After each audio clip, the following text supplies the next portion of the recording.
Take 3 minutes here.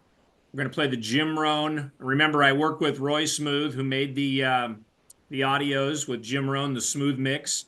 We took them and turned them in to 432 frequency. Not like we could improve on Jim Rohn's voice, but if you haven't listened to it, you can turn off your camera and you can just enjoy this any way you want. I love it at any time of day, anywhere I am. I think I've done 3 or 4 of them, and I've been playing with them. And so I'm showing 557, and anyone else that joins us as we get going, let's go ahead and just raise our frequency, and let's enjoy Jim for the next 3.5 minutes.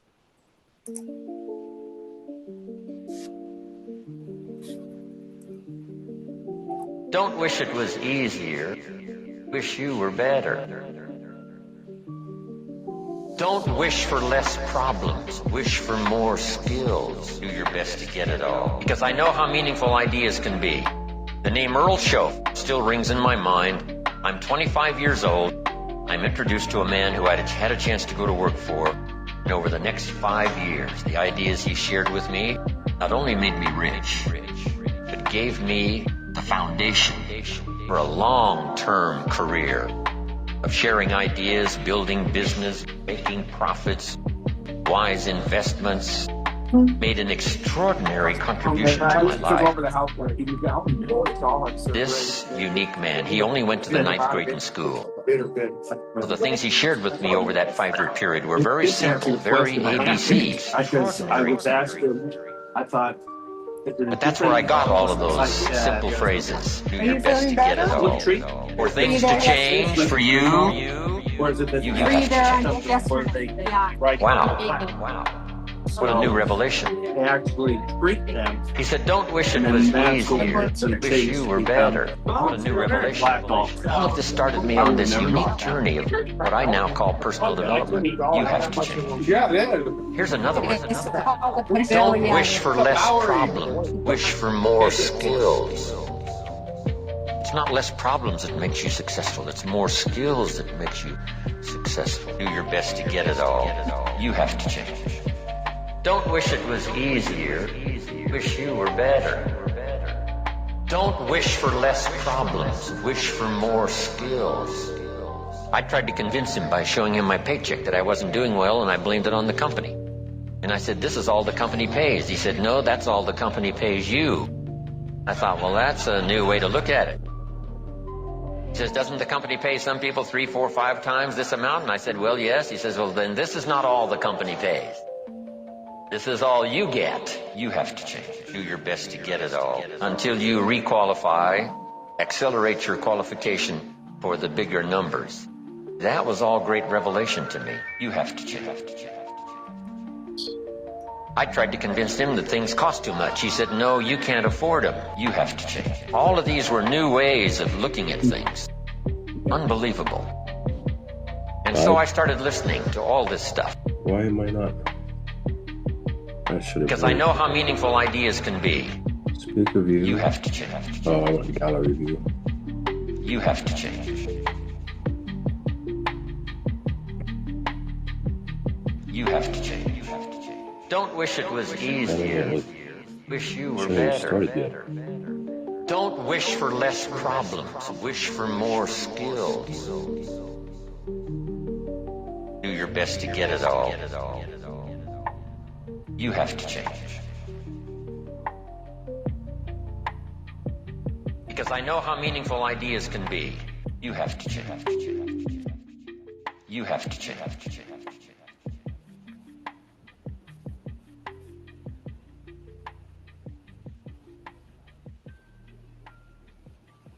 Wow. Who just heard that for the first time? Did anybody just hear that for the first time? Great to see everybody. Carol did. Okay. As far as your soundbite, yes. But as far as the message, no. Yeah. I had a serious, I experienced that in the first half of that differently than I'd ever experienced it. For whatever reason, this vision of me being with Jim on a cruise ship in Tahiti, for me sitting on a stage, just me and Jim in Toronto, Canada, just didn't even realize that I was sitting next to somebody that we're listening to 45 years later. I mean, it's just unbelievable to feel that emotion. And I hope that you'll find your frequency is always rising and that you always have that spare 3.5 minutes to get dialed in with your frequency, to hear the words when he said these new ideas made him rich. I mean, I just loved hearing that. The roll of the tongue, the draw of the Idaho accent, whatever it might be from Jim, it is just the voice of the heavens without a doubt. Anybody else first time or comment on listening to that?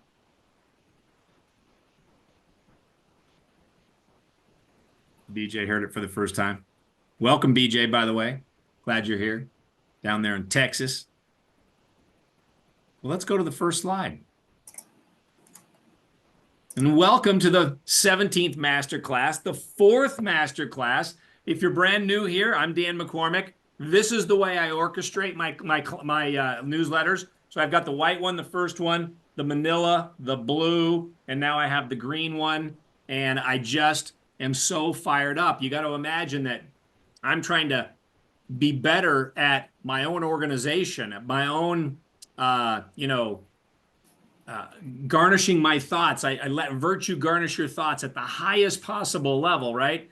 And so I'm trying to think with this, like how can this make me better? If it can make me better, hopefully it can make you better. If it can make you better, you can be a better leader. And then, of course, all of those things have that incredible crescendo effect. And I am just, if everything that has been said here in these last 17 masterclasses, 4 of them with our subscribers here, it's been an incredible, incredible process to really think this through. There's going to be some quotes, and I'll guarantee you there'll be 1 quote, 2 quotes, or 3 quotes that could have a serious compounding effect on your life. And I know that this is a real investment on your part. It's a real investment to know that you're going to spend time, be held accountable, sit in front of a group of people and be asked questions, to comment, to update. And we did leave you with an assignment last month. We invited you to write a letter to your future self. This letter is consistency, frequency, and flow. Did you find the courage? Did you find the strength?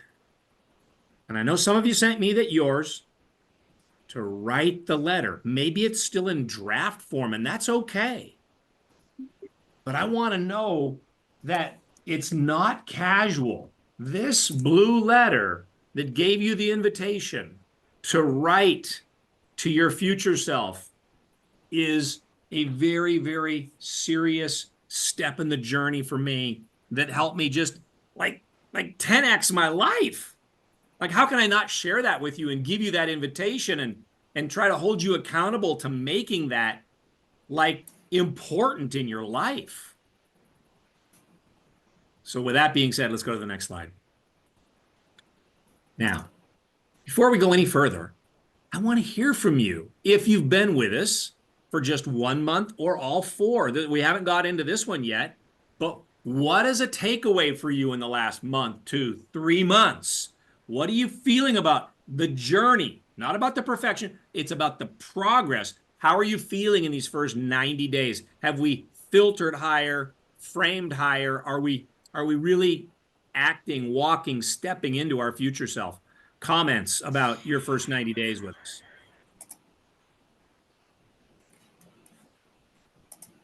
Your frequency is flowing. You listen to Jim, you got to have something to say.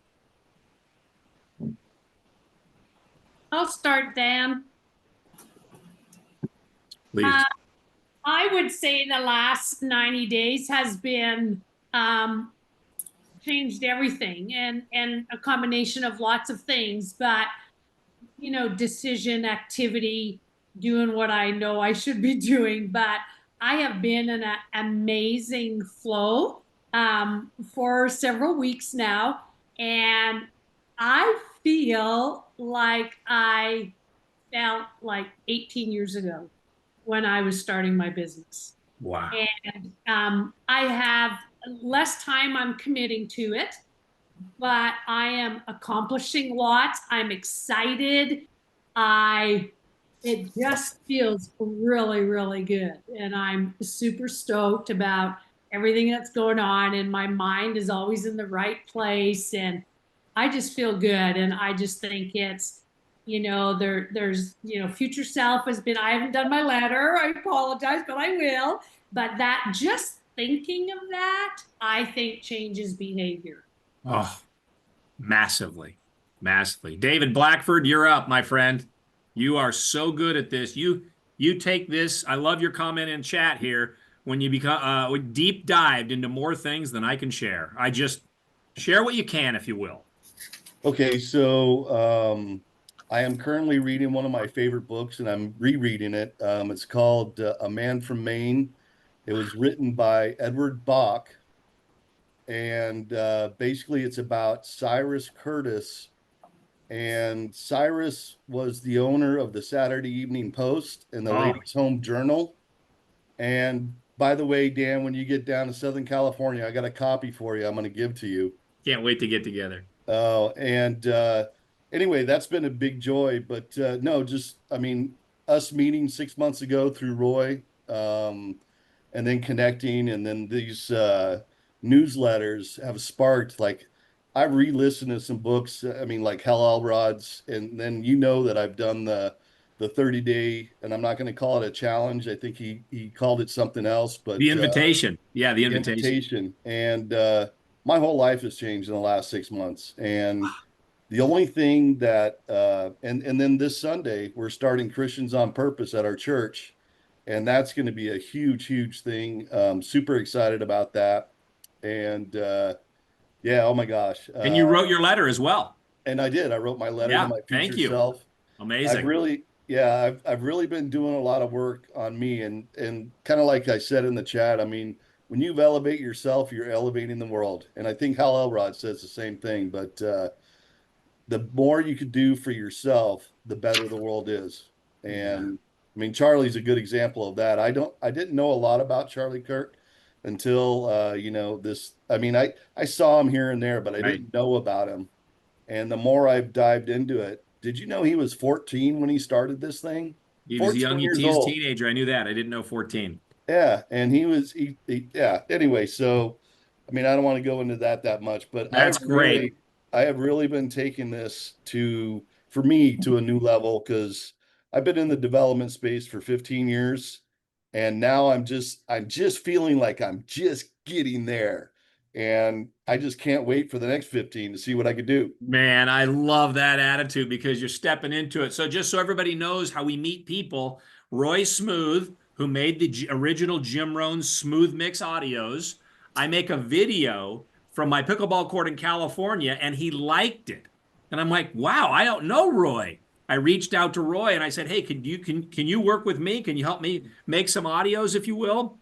And the next thing you know, Roy's in San Diego going to the annual event for Secret Knock is the name of the event, if I'm not mistaken, right, David? That is And correct. the Secret Knock is what, every November? Every March. March, I'm sorry. And it's a sold out event and it's crazy amazing. And then, of course, he introduces me to you. And here we sit on this show here today. Thank you for that share. In the essence of time, who else could share something with us about their first 90 days, if you will? 30 days, 60 days, 90 days, please. I'll go. Okay, take it off mute. Let's go. Oh, No, you're off mute. You're off mute. You're good. okay. Wow, this last 90 days has just been incredible. The last newsletter I think hit me the hardest. My letter's about half done.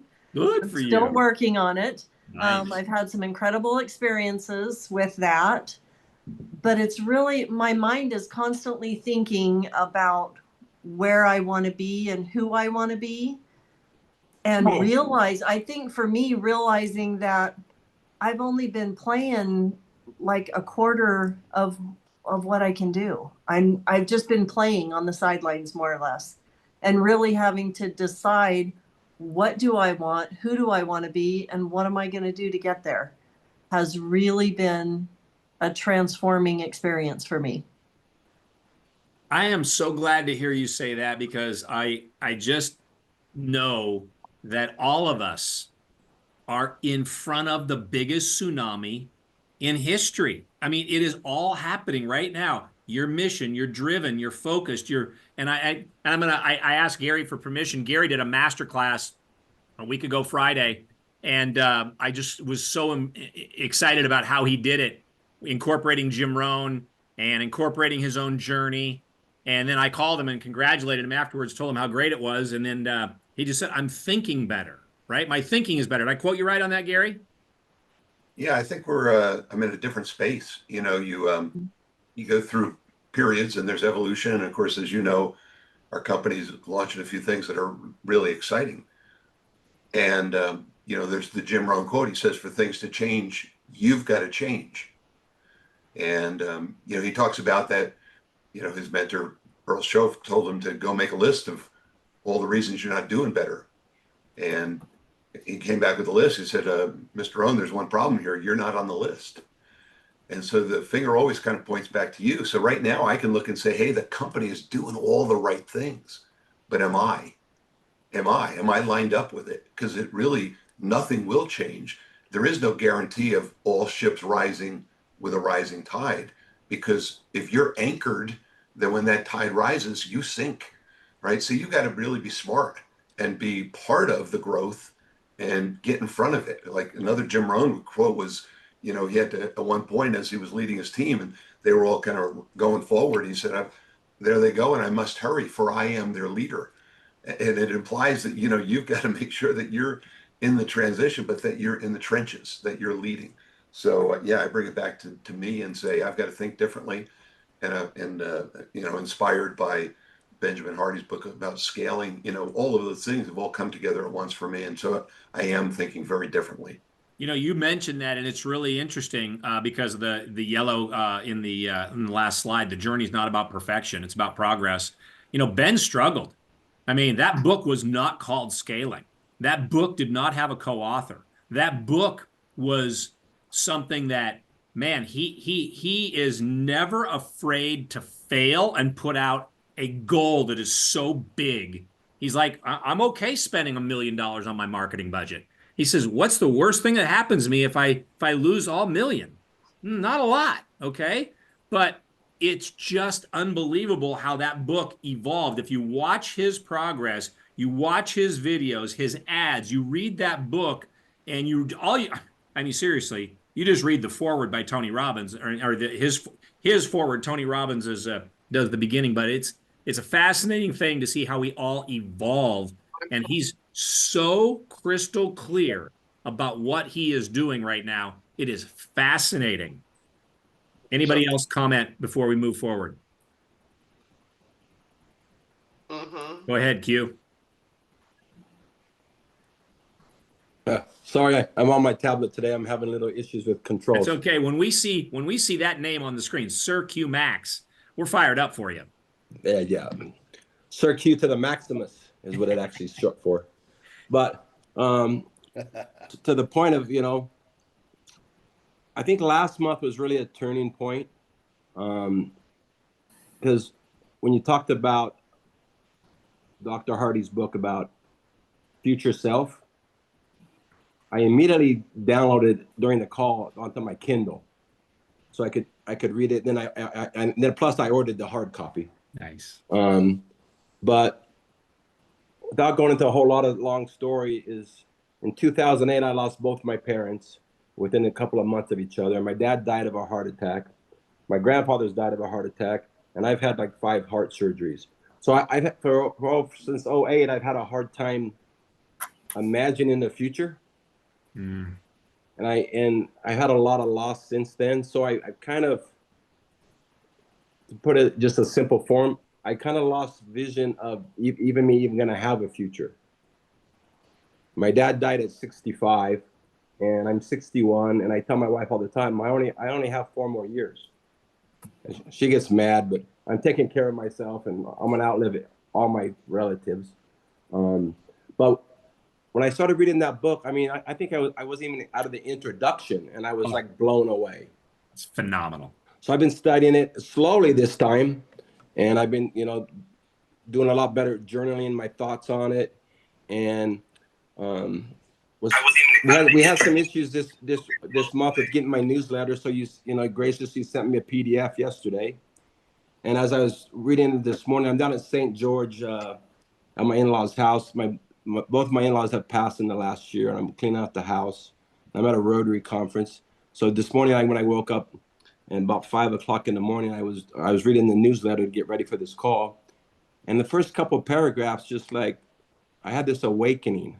I said, there is a future for me.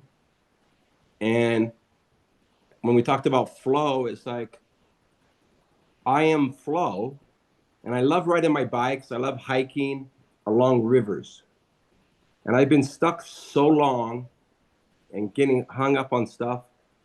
This morning when I said I am flow, it just kind of flowed. I said it out loud. I am flow, and I pictured my favorite thing to do is be on the river, like I said, but the rivers always go around the rocks, obstacles, right? Mm-hmm. It doesn't stop for the rock. Sometimes it gets held up against the rock, but eventually it pours over the rock and keeps on going. So without going into big detail about my aha, I am flow. I have the future, and I'm going to move forward, and I don't give a crap about what obstacles are going to get in my way anymore. I'm not going to allow. I've taken care of my in-laws in my house for the last 2.5 years. So my routine, my flow, my consistency has went out the window, but it's time for a new cue. So nice. I am Q. I am flow. And that is the subtitle, The Psychology of Optimal Experience. It's like, this is a deep dive, hard read, but it's unbelievable when you read Me Hey Chicks Ain't Me Hey and you get into flow and you find all these triggers. And so hopefully there's ideas. And again, going back to Jim Rohn, ideas can be life-changing. You only need one. If there's one idea that's going to come here tonight that could trigger flow for you, but there's going to be more than one. There could be two, there could be three, etc. Let's go ahead and go to the next slide. And I love this slide because there's a quote on here. Where are we? I'm looking at one slide. Can you put that up on the screen, Shar, or did I not give you share? Do I need to share? No. Repetition is the mother of skill. Yeah, I'm not seeing it though. Is everybody else seeing it? No. Okay. Hang on. Oh, there we go. Yeah. Okay. Well, obviously, it's easy to say there's certain athletes in the world that leave their mark based on something, right? Repetition is the mother of skill from Kobe. I mean, the guy, just this insatiable thing. It reminds me of Lance Armstrong, this incredible appetite. I remember the story about Lance Armstrong, and he's on the bike at 7 in the morning, and he's already ridden for 3 hours, and he called one of the riders over in Europe and whatever. And it was like, yeah, I've already done, whatever workout. And it's like Kobe, he's already done it thousands of shots before. Repetition, not talent, built his flow. And Q just gave us a great example there of just that mindset, right? We know that the mindset of changing that future self is just so powerful that flow happens. And obviously in the letter, there's flow blocker ideas. There's all kinds of things that get us into flow and that break our flow. And so I love this idea that when game time came, he didn't think, he just moved, right? And so very, very powerful. Let's go to the next slide if we can. And I think about this a lot. I think about neuroscience, neurogenesis. I think about how the brain shifts. But man, we were just making the slide presentation, and I woke up to this quote, and I just kept, because Ben shared it with me a couple years ago in a different class, and the eyes can only see, and the ears can only hear what the brain is looking for. If you haven't written that down, if you take out your letter and you go to page, what page is that picture on? I just wrote it down today. It's on page 8, the 8. bottom left there. Those are my added notes right there. And I mean, you just think about what Q just gave us and what a lot of people just gave us, and that is the eyes can only see. I had to think about this long and hard the first time I heard Ben say it. And he said how much he loved it, right? The ears can only hear what the brain is looking for. So when I listen to my 18-minute affirmation video and I hear a sound the other day that I haven't heard after, listening to it for who knows how many hundreds of times, or I listened to Jim Rohn today in the 432 frequency. How did I have that emotion today? I heard at a different level of first newsletter for us with gratitude. How did I get so fortunate to be in that place?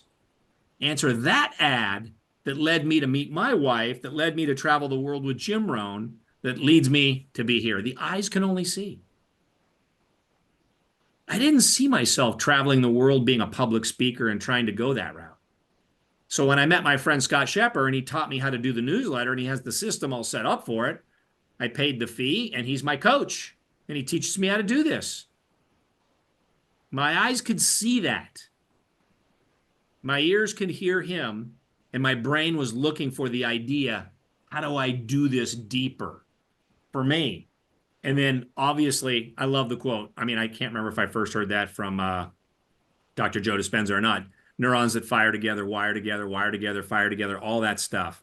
So we're all here to lift and get the frequency of 432. One of the new things that I've added to my routine up here in Idaho is we have a spa that is off kind of far end of the campus here at our club. And they built it where the spa is, but they built a sauna with a cold plunge sitting on top of the grassy area with the lawn chair. So I can go there, I ride my bike up there, I can ground, sit there and ground, get into the 432. I get into the sauna at 175 degrees for 10 minutes, shower, sauna, shower, plunge, right? Back into the sauna, shower, etc. Kind of do the routine. It's absolutely fantastic. Any comments on that quote? Does it ring? Does something come alive in you when you say, boy, Q, I've been blocking, right? I'm dead at 69 or whatever you said the number, right? But the eyes can only see and the ears can only hear what the brain is looking for. Comments, thoughts? Does it make sense? Do you have to think about it? Is it a conundrum? Is it too deep?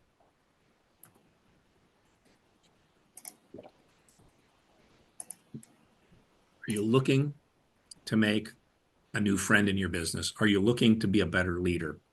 Are you listening for that?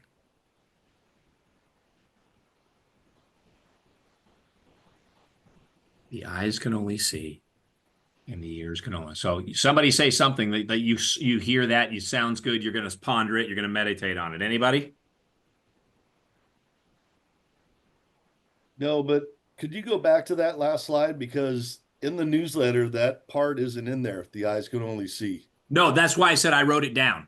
Okay. When I sent the letter and I was making the slides, I just look at that and that's the quote that just bowled me over. So Gotcha. I invite you to write that quote down where that is the newsletter on page 8. That's the bottom left. There's a blank area there, and that's where I wrote that. No, I got it. Thank you, Sharon. Okay. Very good. All right, you guys. This popped up on my Twitter feed. Look, if you're lost, the answer is education. If you're educated, the answer is execution. If you're executing, the answer is consistency. And I think a lot of people would know me as somebody that's pretty consistent.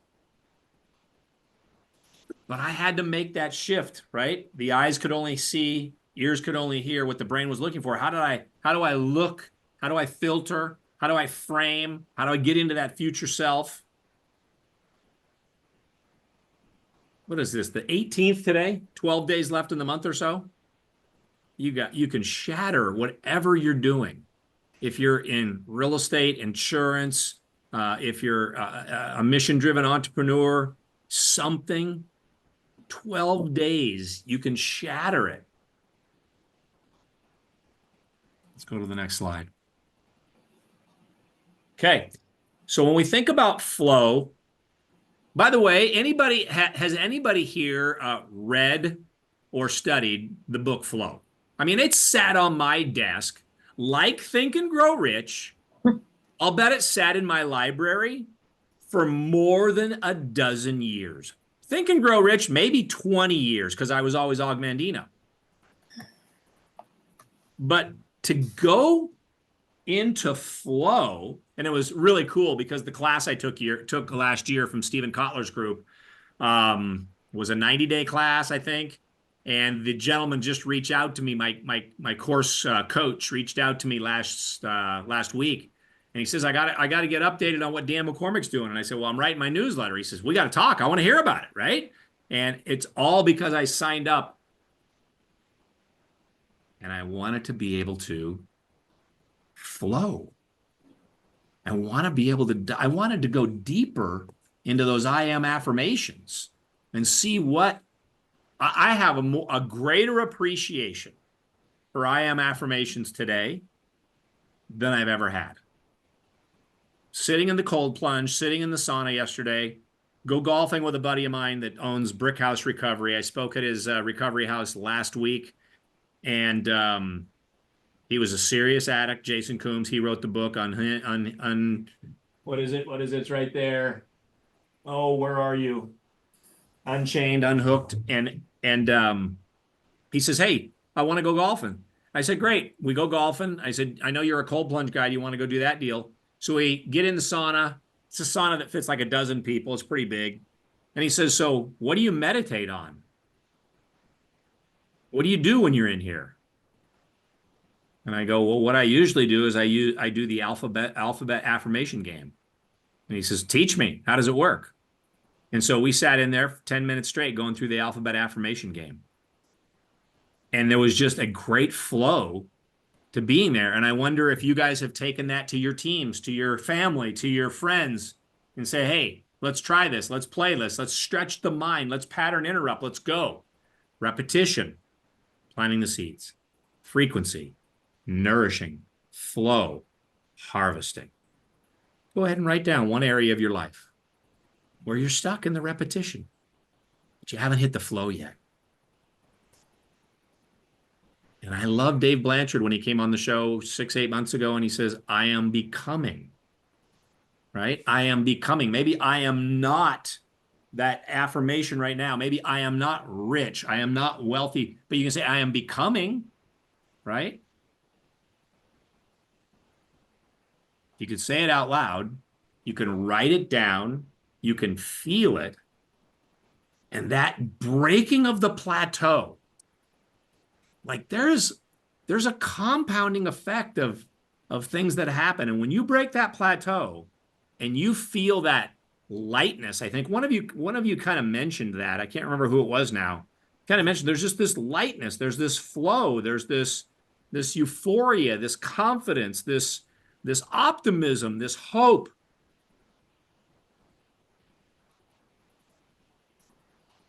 Repetition. Is that by Q that said it, David? I don't know. Okay. I just saw your comment there. He said Unhooked is the book. Oh, by my friend, Jason. I just saw it. Where did it go? Oh, Combs. Got it. Yeah, Jason Coombs. Unhooked. Yeah. Nice. How to help an addicted loved one recover. We're in church on Sunday, and the instructor for the men's group said, if you had a superpower, I ask each one of you right here in this now, I am becoming better at something. He has the whiteboard, and he says, if you had a superpower to help, serve, love, lift something, share it with the group right now, he said. And I blurted out, I would love to be able to help somebody with addiction recovery. It's an incredible feeling for me to see and feel and be with people that are under the ether of addiction. It is amazing to be with a lady just 2-3 weeks ago on a Tuesday night here at the class I go to. and she can't even get her transplant because she's so addicted to cigarettes and other things. They won't give her a kidney transplant. And I simply said to her, and I'm obviously there. The class was over, and I simply said to her, I believe in miracles. And I believe you can quit smoking cigarettes. She didn't believe. I said, I believe you can. Anybody want to blurt out a superpower if somebody puts you on the spot right now? What would you love to be able to help somebody with?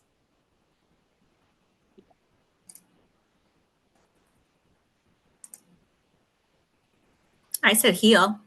Healing's incredible. Yeah. Help people heal. Sometimes that can come from a phone call. I texted somebody today, I think, with bladder cancer.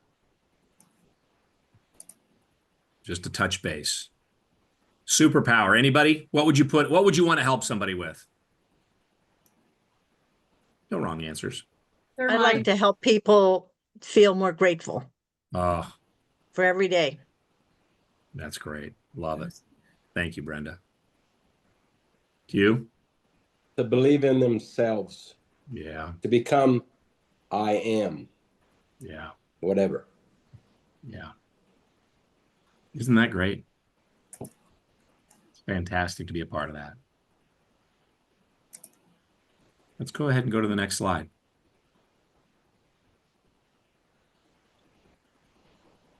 Well, I'm going to share with you one that made it into my journal here. And this is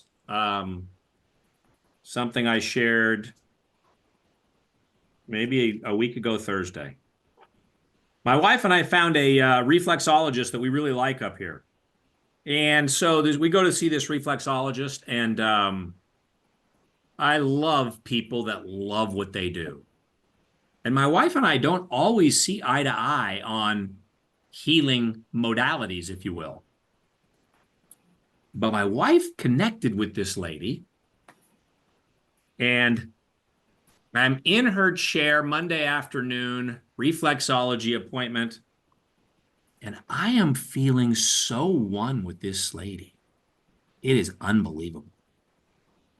And I just know that I'm talking to my long lost self. This lady was me. And I said, when is your birthday? And I knew her birthday before I asked the question, because she was me. I was off by one day. But last week she said, or no, this was a couple weeks back, I am safe. And I thought, wow, like Hugh just said, when we want to help other people believe in themselves, we tend to have the fear that the worst can happen. But why not just, I am safe? Made it into my leather-bound journal. I got a lot of really cool ones that are making it. We're going to get to another one here at the end of the show in a few minutes. How about any of you? Are there any new I am affirmations that have made it into your journal, your thoughts, your newsletter, your book, your notes, anywhere that you're thinking? Anything above and beyond the 7 that are in the book, perhaps?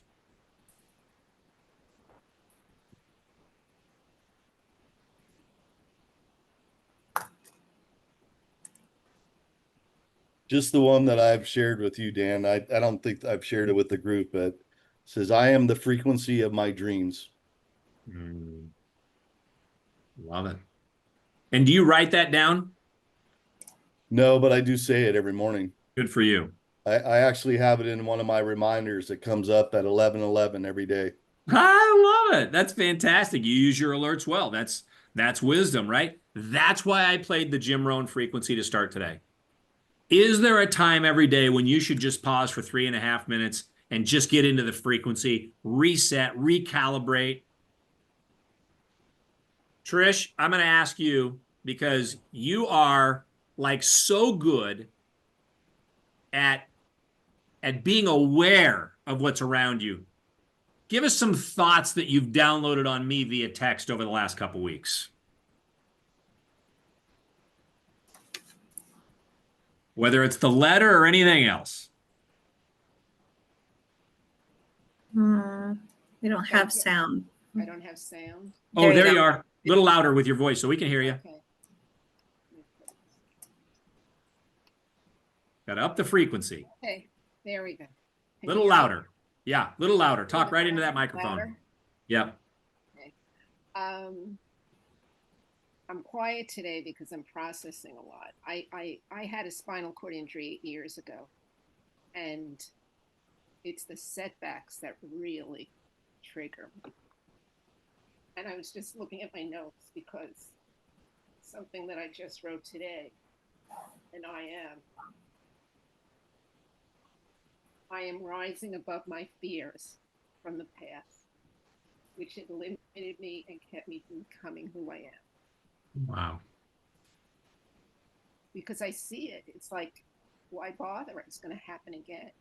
You know, it's just, I don't know if it's the nature of the beast with my nerves, you know, and no one even completely understands it. But I just had to realize, and I was saying to Dan, because, you know, when I opened the newsletter and I did what he said, you know, put it down now and review your other newsletters. And in reviewing it, I could really answer questions quicker, like just, you know, going forward, like living into the answers. So I was really excited. So I get the flow and I'm really, you know, so focused. And then I hurt my back just by getting out of a beach chair. It's like, you know, like these simple things. So I really related to Q what you said about not being able to see the future, because, you know, I don't know what it is, you know, like I don't know where my physical health is taking me. But when I went to my doctor, she said to me, your healing is going deeper. And then I have Dan saying we're going deeper. So, you know, my spine, my back, you know, I was really saying I'll never complain about the other pain again. Like this goes away. And then that goes away. And I'm happy it went away, but now I'm feeling the other pain and I'm going, I don't know why I thought it would all go away, but it's really just going slow and going slow with the flow. Like I really have to go slow with the flow. So How many of you have written down? Sometimes you got to slow down before you can speed up. And you got to slow down. I mean, I remember the first time, and Gary said this before, but it was me. I mean, the first 18-minute affirmation video came back to me at 14 minutes. And those 14 minutes felt like 4 hours. Like it was like insane. And I remember asking Gary, you know, how you doing on the scale of 1 to 10 with the 18-minute? And I think Gary said like a 3. Like, how do we slow down, plant and nourish, harvest, all the things that we had on the screen here a bit ago, so that we can then speed up? Like our future is as bright as our faith. It truly is. It is powerful beyond belief, as we quote in my book, right? The greatest fear we have is not our fears of failure, but the fear of how powerful we can be, right? I want to get to the next slide because I want to get to the slide after that. So I want to pull up my Coveyism right here. Covey always looks at opposites to truly prove a point. If I want to look at the letter and look at the ideas to find flow, it's certainly going to have a rhythm to it. It's going to have a frequency to it. If I want to kill the flow, really easy. Go to your phone, look at all the apps, look at all the notifications, look at all the stuff, the emails, the social media, the posts. Everybody's having their hero life. Nobody has problems, right? What did I watch my mom do every morning? Pot of coffee, cigarette, and a newspaper. So what did I do? I didn't do any of those except read the sports page. It's all I was interested in. But consistency killers. It's always okay to say, I am becoming better at the 18 minutes. I am becoming better at the 3.5 minutes to recalibrate frequency with Jim or any of the other things that we'll be posting there. But ideas, what are your main consistency blockers? Anybody? No, everybody shares them. I know we've all done it. Take it off mute. Tell us a blocker for you. Reels. Reels. Interesting. Okay. I'm not a big reel guy, but that's interesting. Next, how about another one?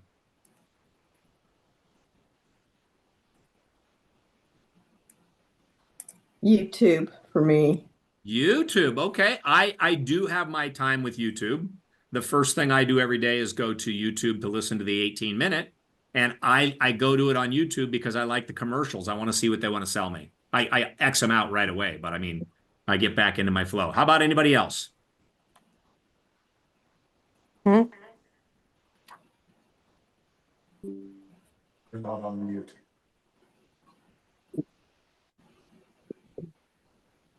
Any other blockers? I think, Trish, were you trying to say something there? The phone. The phone. The phone. Flow before phone, right, Deanne?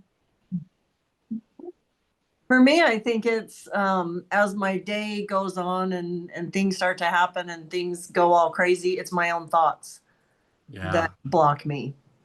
Okay. And so what's a pattern interrupt for that? For me, I stop, and I think you and I have talked about this before. Even if it's the middle of the day, I'll stop and do the 18-minute affirmation again. Yep. Love it. And for me, it might be the Jim Rohn 430. I mean, I just love the voice. It just feels healing to me. It feels like when I can reset to that optimism and that hope that, you know, I become a magnet for miracles. Gratitude attracts miracles. You get in that state of gratitude, right? All right, now I want to go to the next slide because I'm just so excited to get here. All right. So I'm listening to a religious teacher, incredible icon. He's been dead for years. And he says, one thing for sure, I am not neutral. And I thought, holy cow, that's making it to the leather-bound journal. I am not neutral. And immediately it shifted me to the quote on the right, right? It's what I texted Sharon Lecter yesterday because, you know, we had her on one of my shows when Outwitting the Devil came out. And I mean, it was like, holy cow, when you read Outwitting the Devil and you get to the point, and I don't want to blow it if you haven't read the book, but, and the devil says, I know I've got you, right? When I can get you into, what's the word? Anybody? Drifting. Drifting. The devil knows he has you when you drift. So why do we come back every month? Why do we send a newsletter every month? Why do we come together and ask for you to write your notes down, your thoughts down, your I am affirmations down? Expand. Neutral is drifting. Drifting is when the devil wins. When you stop showing up with intention, right? So it's the I am intentional. You've got your journal, you've got your 18-minute, you've got your reading, you got your newsletter, and you're just so intentional. Life is happening and you're in flow. You're not neutral, you're consistent, you're intentional, you're in flow. How many find that this I am affirmation resonates in some way with you?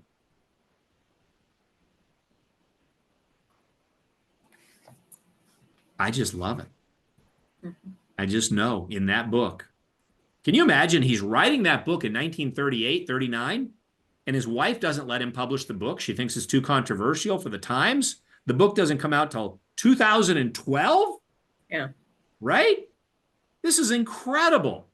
I gain control of people when they stop thinking for themselves, when they become drifters. Any thoughts on this? So, Dan, that was the first book that I really picked up when it came to like public or the personal development and stuff based on your sharing of it. And I believe it was probably from the interview with Sharon Lecter. And I remember I was listening to it because I wasn't a reader. I've had to tell myself that I am a reader. You might be surprised at that, but that was key. When I heard that drifting, if I hadn't have pulled into the parking lot, I probably would have pulled over when I heard that, because I just remember it so clearly. I was heading to work and I heard it and I thought, oh my gosh. Oh my gosh. And I thought about all the time that I went home and I just sat in front of the TV and I didn't really do much with any, the extra time because I was tired and working a lot and stuff. But the drifting was really, that was so key to shifting my mindset. I have to go back to the newsletter. All right. The art of doing the deep work. I mean, when you're doing the deep work, I mean, Cal Newport's doing the deep work. He's not neutral. He's all in, puts the phone away for 3 years or whatever the number was, right? And so, again, we come back to your 3-ring binder and where the notes are and literally stack the ideas, stack the convictions and the intentions that make it into your I Am affirmation journal, that make it into your newsletter, your notes, your journals, whatever it might be. I got a lot more that keep finding their way. Any other thoughts on that? I don't want to cut anybody off. The audiobook's amazing. Outwitting the Devil? Absolutely. Yeah, you're good. I think I've listened to it 5 or 6 times. Is that right? Yeah, it's my favorite book. I love the interview. I have some friends that are Think and Grow Rich, like educators, teachers, like really deep Think and Grow Rich Napoleon Hill folks. One of them said, you should always read Outwitting the Devil before you read Think and Grow Rich. That's pretty amazing. For whatever reason, that book was saved for us in our day to be, I mean, we put it on the map. For those of you who don't know, I have a show that I do on Saturday mornings for my business. And we literally took that book from like, I think 900 to like top 100 in one day on Amazon. It was crazy, crazy fun.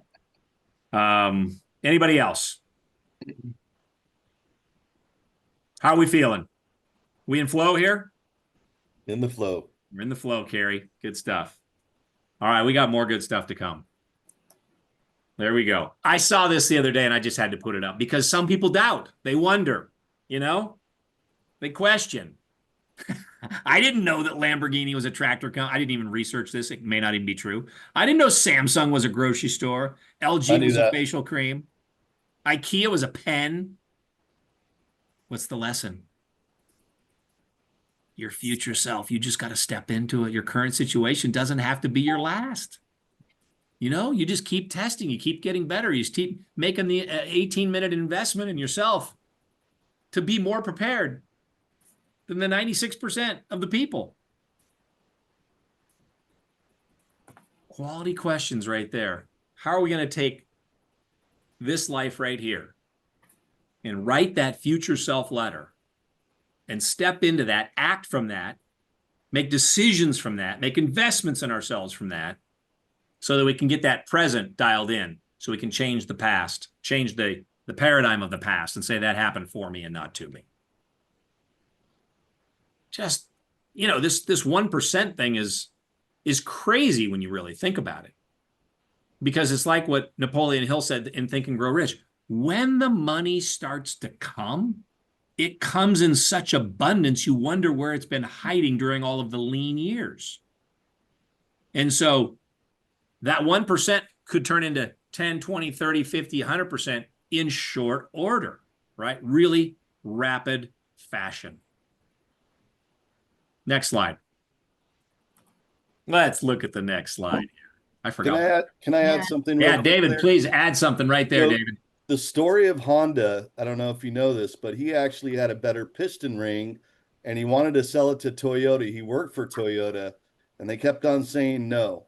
And he said, fine, I'll start my own auto company.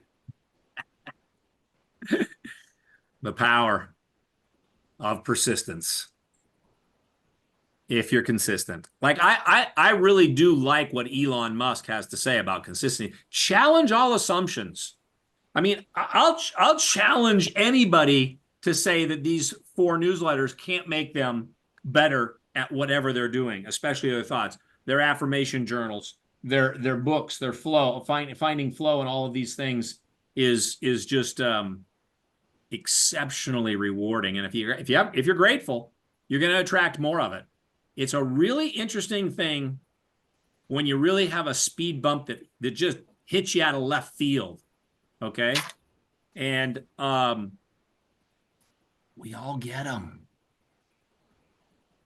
But how do you just shift back into gratitude when something just hits you over the head? You just have to trust. You have to have the faith. You have to get there. You have to call somebody that can lift you, listen to something, the Jim Rohn thing. I mean, there's several things to reach out to. Your newsletter, right? Your notes, all this stuff. Gratitude attracts miracles. Love it. Being grateful opens the door to all the receiving. Jim Rohn. Beautiful. Beautiful. Okay, let's look at the next slide. Let's close it out. Okay. What's blurt out any time of day that you think is going to be a good time of day for you to listen to Jim? First thing in the morning. You like first thing? Okay, great. I do. Okay. I'm a morning guy. All right. What time do you get up, David? Between 4 and 5. Holy cow. I love it. All right. My wife says nobody should get up when there's a 4 on the clock. Well, when you go to bed at 9, it's an easy deal. That's true. I'm totally with you on that. I told her the other day, I got to get up early tomorrow. I got a lot on my mind. I'm going to bed. I went to bed at 9 o'clock one night, and man, 4 o'clock, I was wide awake. I mean, I set my alarm for 5:05 every morning. I never get there, but that's good. Well, not going to lie, I haven't used an alarm clock in 12 years. Yeah, I don't even have one. Have one. That's fantastic. Anybody else? First thing in the morning for me too. You like first thing. So how much time do you give it, Deanne, to get into flow? About a half hour. About a half hour. Perfect. Yeah. And obviously Hal, right? He's going to talk about the savers. You can do the savers in 7, 8, 9, 10 minutes, or you can do them in 70 or 80 or 90 minutes, right? I've had days where I go 3 hours to get into the flow, the breath work, right? All of the stuff. I think we're writing about the breath work as well. But go ahead, Q. Okay. I do it very first thing. First thing when I wake up before I even get out of bed is I read my scriptures, and then I listen to either the 18-minute video, or lately I've been doing that one video, or this might be a different one, but I listened to the audio you sent me. Nice. The 10-minute one. Nice. So that's almost every day. That's one of the most things I'm consistent about of anything. The I Am Worthy video has tremendous application as well. Anybody else? How do you start? When do you use it? Is there a time for you that works best?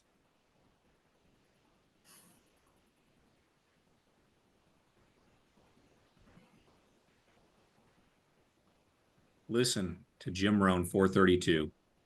Add it to your routine. You'll love it. You'll love it. Appreciate these recommendations here. In the newsletter, before we get into the next and the last slide, I think we only have 1 or 2 left.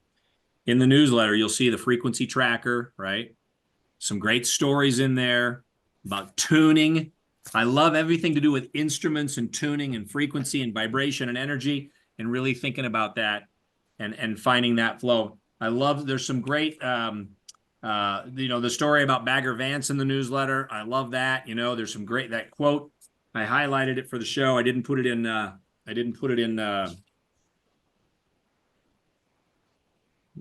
I got the Bagger Vance story. Maybe it was just me reading it.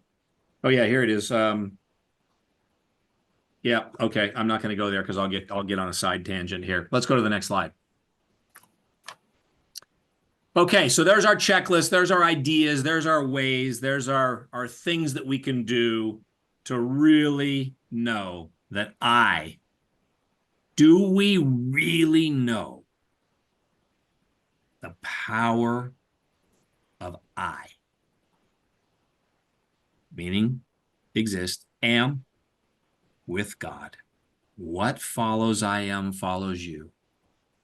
When my friend and I were sitting in the, Jason and I were sitting in the sauna yesterday, I said, I truly, and you know, he found himself on the golf course multiple times correcting himself, because golfers are usually, David, you'll appreciate this, they're usually, as Malcolm Gladwell, not Malcolm Gladwell, Malcolm Goldsmith talks about in his book, golfers are usually liars.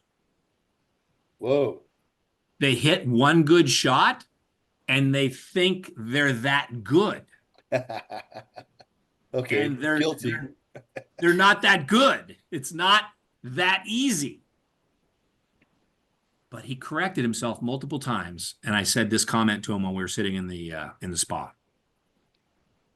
I really, truly, at my core, believe what Bruce Lee said. Don't even joke. Don't even joke about yourself. I'm going to invite you to raise and filter higher than you ever have right now, between now and the next newsletter. And let's just see if we can get some really great feedback on that you took that invitation. There's so much more that we could talk about. Hopefully you've enjoyed this newsletter. Any other comments about this newsletter that I didn't get to that people want to make? You can go ahead and put it full screen, Shar, and then we'll go back to the psychology of money closing. Any other comments on the newsletter? Anything you read that stuck out? Was it a good newsletter for you?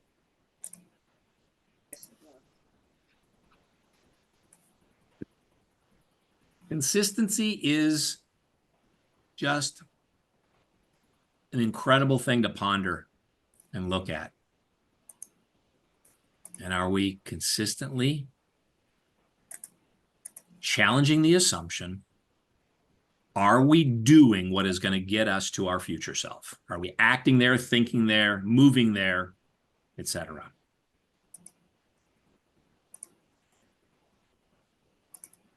No, it's not, Carrie.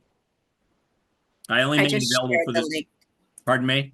I just shared the link there if anyone wants to. Yeah, it's only for the newsletter subscribers. You guys have it in the back office of the website. And I mean, it cost me thousands of dollars for me to make those. So obviously we got to try to, you know, stay ahead of the game on the investment. So I'm looking at my next slides. I want to see where we're going next. Let's go ahead and go to the next slide. Always find the wisdom of Bob Proctor. To have that book or that quote or that comment or that one thing you're learning, have that newsletter, have that binder open to what it is you need to master. Like for me and Hal's book, it was the 3 imperatives. There was never a day for the first year that I didn't look at the 3 imperatives. That's where the book stayed open. It's still on my desk in Orange County because I bought a special book holder and it just sits right there.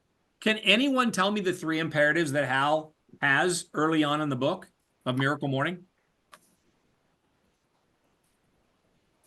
I ingrained it in my mind. I feel like I should know this, but I'm at a loss. It's okay. The I ams, you mean? Well, you have to know that you are just as worthy, deserving, and capable as anyone else on the planet to achieve and accomplish, to stretch, and to go where you've never been.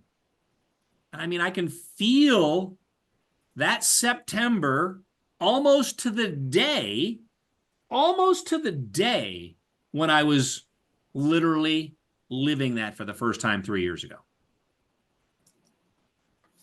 So invite yourself to keep something open in the newsletter, journal, notes, books, ideas. Like this, I shared this with you last month. I'll share it with you again. This is left open on my desk up here. It's an interview with one of the greatest investors of all time. I read it to you last month. One of the best ways you can increase your profits is to do goal setting, visualizations, you know? And he goes through the whole list. I'd leave it open right there. I just remind myself that basically everybody gets what they want out of life. And that's why the deep work is real. Let's go to the next slide. October Masterclass. Amanda, my assistant, is getting married Saturday. Then she's off on the honeymoon. So we don't have a date next month, but it'll be third week-ish, I think, the masterclass in October. And I know there's some of you have conventions and dates and times, and I'm in Utah a couple times next month rather. So we'll still get the newsletter out probably in the first 7 days of the month. But I hope that you'll be ready and fired up for the next one, and we can go next level. Closing comments from anybody before we go into psychology of money.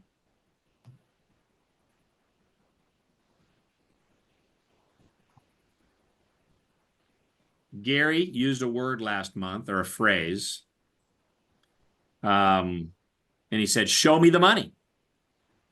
So I'm going to go to this next slide and tell you this is one of the greatest entries into my leather-bound journal, because I always geek out on Neville Goddard, and I want you to just visualize him, hearing him saying, I am open to receiving money from expected and unexpected sources.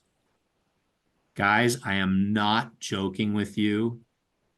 It has been an abundant week or 10 days for me since I wrote that down. When somebody out of the blue texts me and says, where do you want me to send the check for the investment? Literally happened in the last 5 to 7 days. Do you want it going to Idaho or do you want it going to California? I handed the phone to my wife and I said, you type into him where you want the money sent. Right after I heard this quote, I am open to receiving money from expected and unexpected sources. Some of you have shared some of those ideas over the last month or two about your own remuneration and how it has treated you. And I love it. How does this feel, you guys? Have you ever heard Neville say this before, David?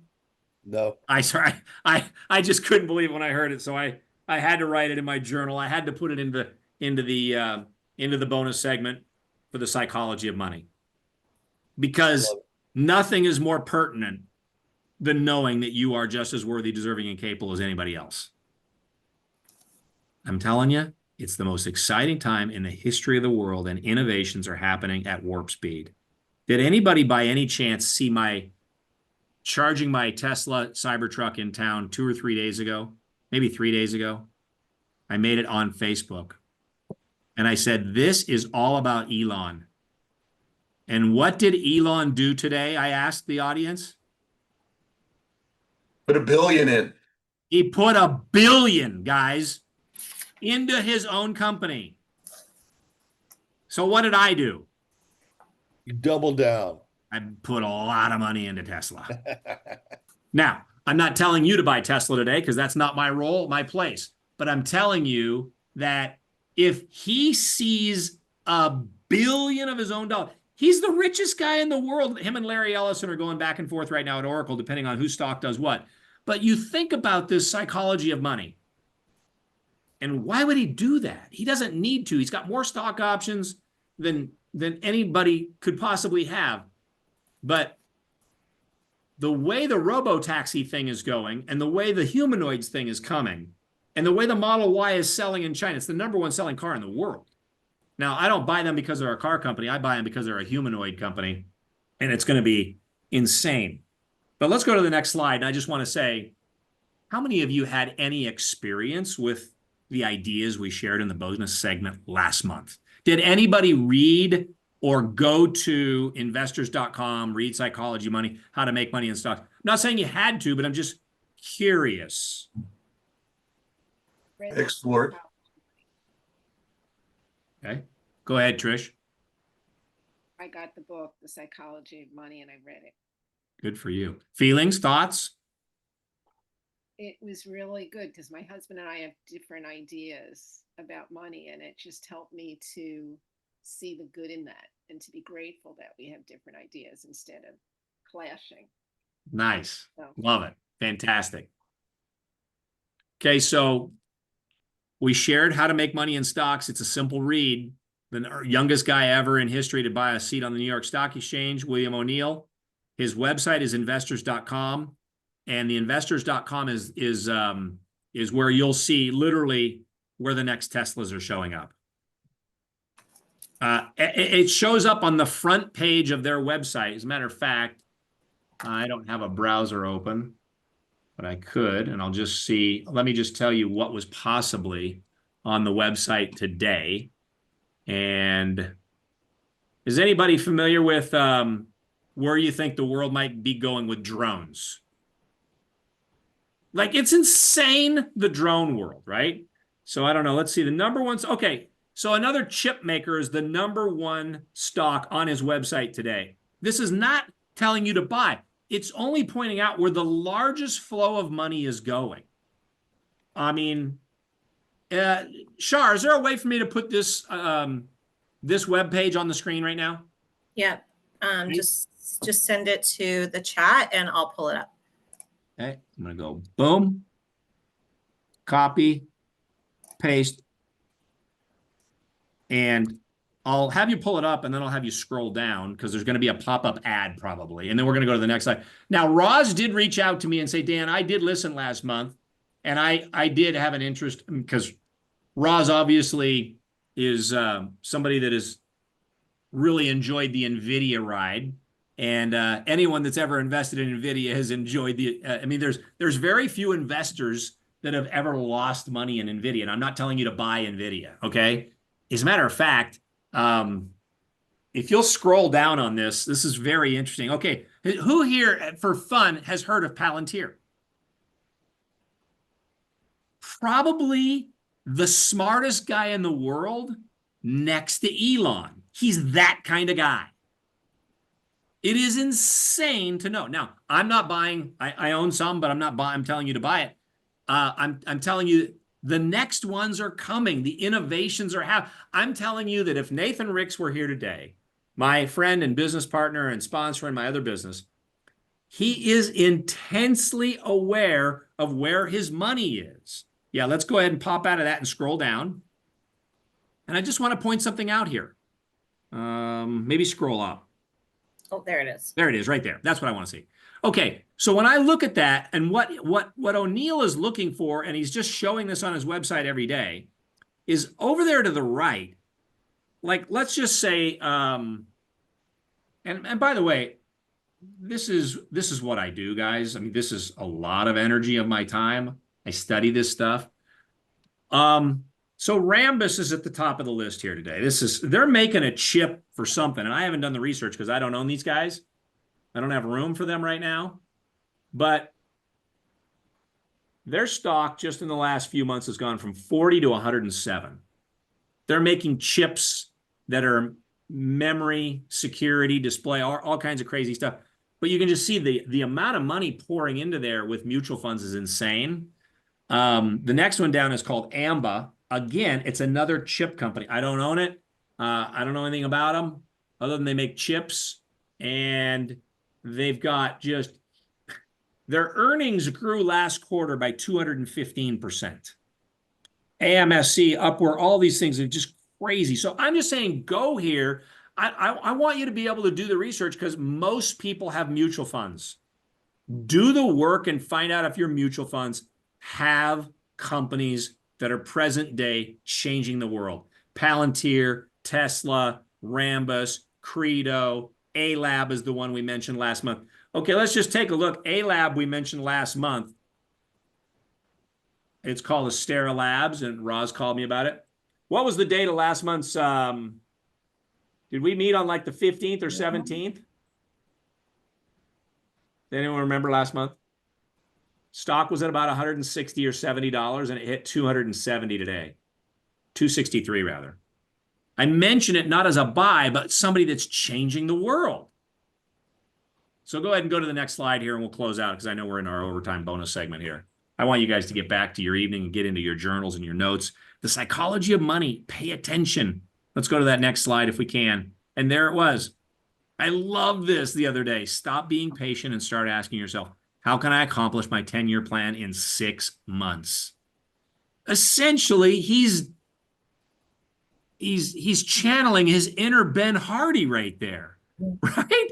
And he says, you'll probably fail, but you'll be far ahead of the person who simply accepted it would take 10 years.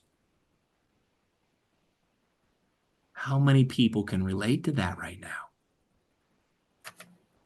Whatever your business is, whatever your goals are, I'm telling you, stop being patient and start asking, how can I accomplish my 10-year plan in 6 months? Everyone that works for Elon doesn't love Elon because he's going to push you to the end of the world, just like Steve Jobs did. But they changed the world. They changed the world. So one more slide and we'll call it a night.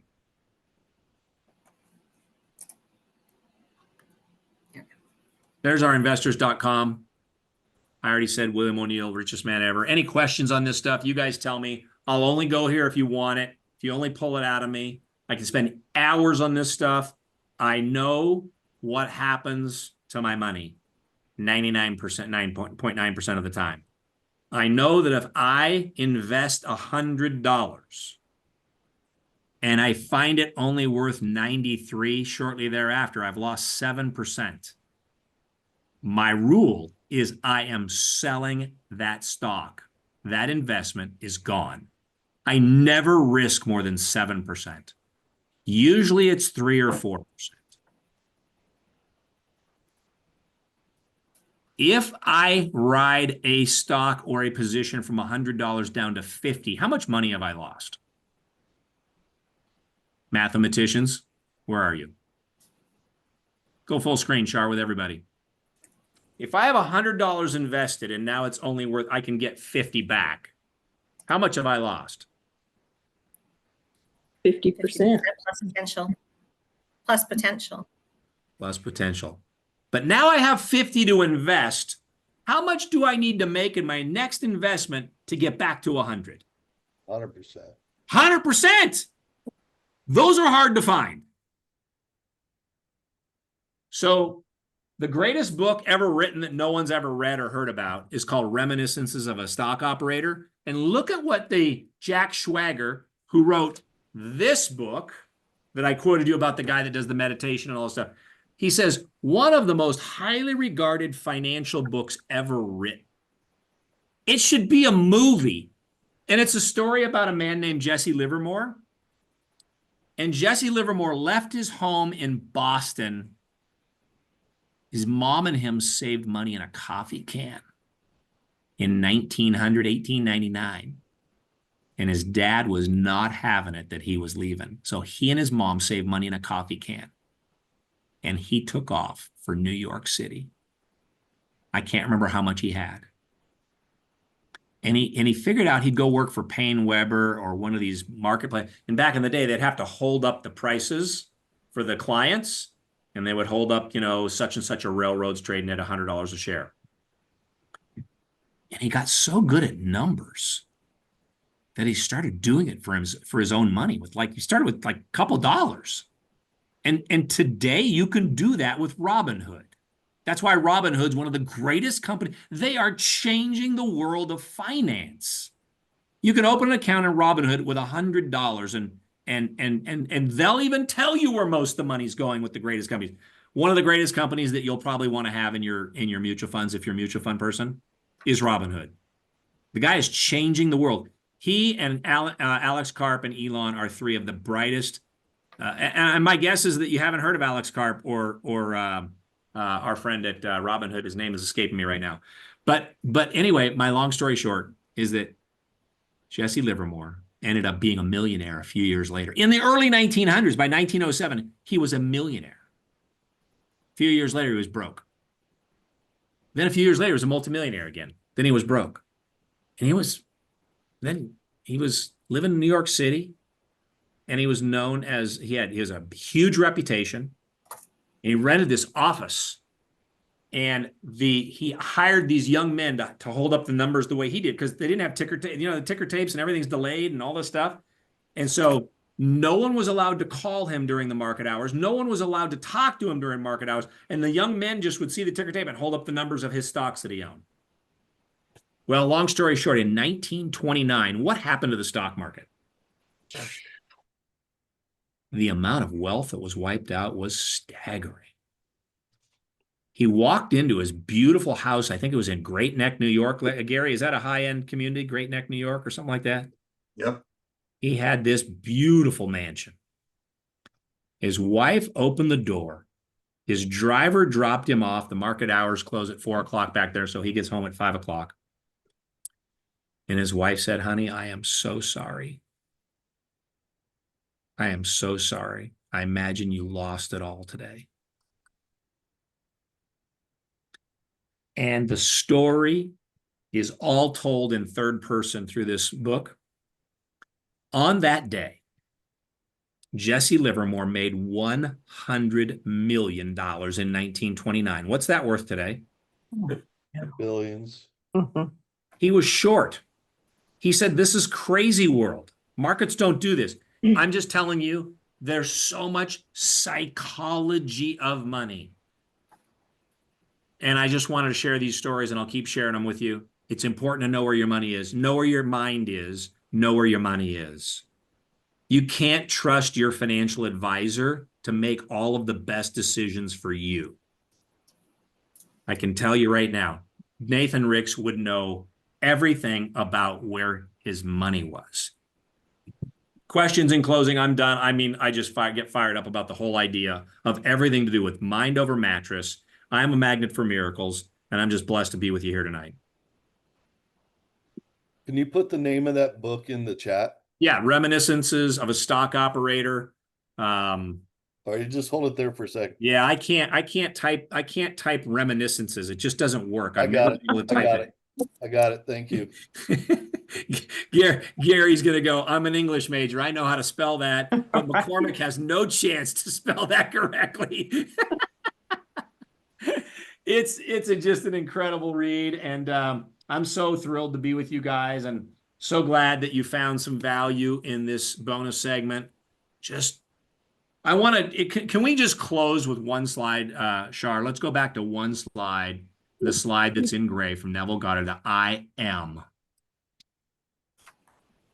open to receiving money from expected and unexpected sources. Let's put that on the screen. Let's put that in your journals. Let's put that in your mind. Let's take a picture of that. Let's get that imprinted and know, man. Never forget Les Brown hanging out with Gary and me and Roz and others, Palm Springs, California, 1990, whatever. And Les Brown says, what would happen to your life if you could find someone like you this year? Whoa. Never forget it, Gary. You remember it? I do. Woo! Was that 93? No idea. 91, 92, 93. God bless you all. Look forward to being with you next month. And thank you so very much. 432 frequency, flow, consistency, vibration, energy. Let's keep raising it. My frequency's rising every day. I hope yours is. God bless you. Have a great night.